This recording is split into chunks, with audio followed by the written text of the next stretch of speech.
Luluto tayo ng roast ribs. At itong ating mga ingredients. Karne, pork ribs, kailangan natin ng mustard, isang katutak ng mga seasoning, chili flakes, salt, ito sweet rub, merong smoked rub, paprika, cayenne, salt and pepper, garlic, onions, chicken bouillons. Lahat ang ipapahid natin sa ating roast. Ready na siya? Start na natin.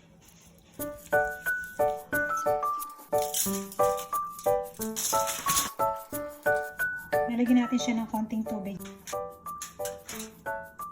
Covered in foil, put in the oven for 375 for 1 hour and a half. Baked potato, cook it in the air fryer. Take the ribs and then put barbecue sauce, cook it for 5 minutes high heat. Uncover. Need natin ng fiber, kaya po meron tayong side dish na salad. Prepare na natin ang ating yummy meal.